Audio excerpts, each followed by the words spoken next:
Hello friends, आज की video में हम इकोनॉमिक्स के most important question and answers करेंगे जो कॉम्पिटिटिव एग्जाम्स में बार बार पूछे जाते हैं और ये करंट अफेयर्स से भी रिलेटेड है। तो स्टार्ट करते हैं हमारा फर्स्ट क्वेश्चन है हमारा एनएसई की स्थापना किस वर्ष हुई थी। तो NSE means national stock exchange की स्थापना वर्ष 1992 में हुई थी।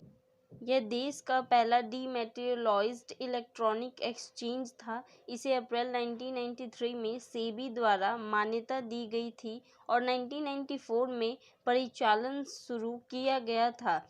फ्रेंड्स, अगर आप मेरे चैनल पर नए हैं तो please like and subscribe my video और बेल आइकन को टैप करना ना भूलें, जिससे वीडियो की सारी नोटिफिकेशन सबसे पहले आप तक पहुंचे। तो फ्रेंड्स, वीडियो को एंड तक देखें क्योंकि आगे चलते चलते आपको most important question and answers देखने को मिलेंगे। फ्रेंड्स, सेकंड क्वेश्चन है हमारा न्यूनतम समर्थन मूल्य का मुख्य उद्देश्य क्या है। तो न्यूनतम समर्थन मूल्य एमएसपी का सरकार द्वारा किसानों से खरीदी गई फसलों के लिए न्यूनतम मूल्य के रूप में निर्धारित किया जाता है। इसे फसलों की कीमत एक सीमा से अधिक गिरने से रोकने के लिए पेश किया जाता था, जिससे किसानों की आय प्रभावित होगी। और फ्रेंड्स, देखते हैं नेक्स्ट क्वेश्चन। प्रथम वित्तीय स्थिरता रिपोर्ट किस वर्ष जारी की गई थी। 2010 में। नेक्स्ट क्वेश्चन है भारत में बैंकों के समूह में से किसे पहले अन्य अनुसूचित वाणिज्यिक बैंक कहा जाता था। तो निजी बैंक को अन्य अनुसूचित वाणिज्यिक बैंक कहा जाता था। देखते हैं फिफ्थ क्वेश्चन है हमारा उस स्थिति को हम क्या कहते हैं जब सरकार नई मुद्रा छापकर सार्वजनिक व्यय और सार्वजनिक राजस्व के अंतर को पूरा करती है। घाटे के वित्त पोषण कहा जाता है। नेक्स्ट क्वेश्चन है हमारा जब अर्थव्यवस्था में मुद्रास्फीति मीन्स महंगाई की प्रवृत्ति होती है तो बैंक उत्पादों के मूल्य निर्धारण में क्या प्रवृत्ति होती है। तो फ्रेंड्स, उसमें भी बढ़ती प्रवृत्ति होगी कि वो बढ़ेगा जब वो महंगाई का समय। मुद्रास्फीति का अर्थ होता है महंगाई होना, महंगाई बढ़ना। नेक्स्ट क्वेश्चन देखते हैं हम अपना आर्थिक विकास सामान्यतः किसके साथ जुड़ा होता है। तो मुद्रास्फीति के साथ जुड़ा होता है।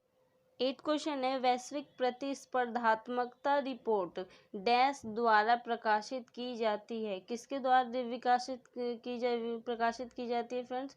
तो विश्व आर्थिक मंच सालाना वैश्विक प्रतिस्पर्धा रिपोर्ट प्रकाशित करती है विश्व आर्थिक मंच द्वारा।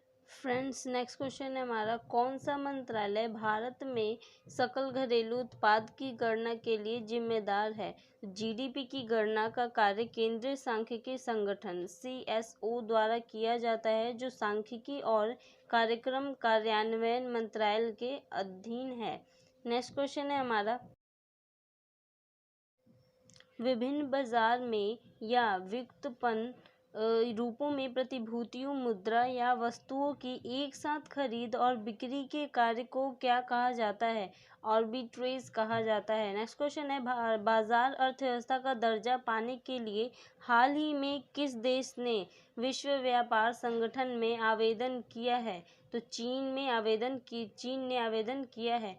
नेक्स्ट क्वेश्चन देखते हैं। नेक्स्ट क्वेश्चन है विदेश व्यापार महानिदेशालय निम्नलिखित में से किस मंत्रालय के अधीन कार्य करता है। तो विदेश व्यापार महानिदेशालय भारत सरकार के वाणिज्यिक और उद्योग मंत्रालय की एजेंसी है, जो भारत के आयात और निर्यात नीतियों के निष्पादन के लिए जिम्मेदार है।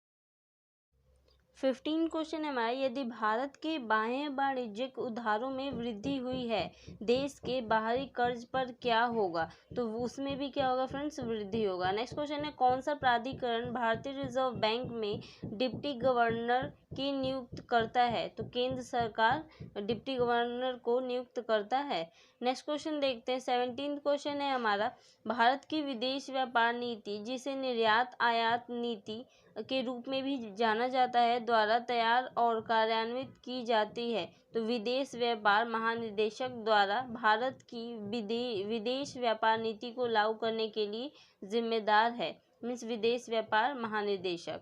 करेक्ट आंसर हमारा होगा। नेक्स्ट क्वेश्चन देखते हैं। नेक्स्ट क्वेश्चन है हमारा, हाल ही में शुरू की गई प्रधानमंत्री किसान संपदा योजना किसके द्वारा कार्यान्वित की जाएगी? खाद्य प्रसंस्करण उद्योग मंत्रालय द्वारा की जाएगी। नेक्स्ट क्वेश्चन है, कौन सा संयंत्र भारत में पहला तट आधारित इस्पात संयंत्र है? Visakhapatnam steel plant. Next question देखते हैं, किस वर्ष में प्रमुख वाणिज्यिक बैंकों का पहला राष्ट्रीयकरण हुआ? तो आंसर इसका, भारत सरकार ने एक अध्यादेश 1969 जारी किया और 19 जुलाई 1969 की मध्य रात्रि से 14 सबसे बड़े वाणिज्यिक बैंकों का राष्ट्रीयकरण किया। इन बैंकों में बैंक जमा का 85% शामिल था देश में। आई होप फ्रेंड्स वीडियो आपको पसंद आई होगी। मिलते हैं नेक्स्ट वीडियो में।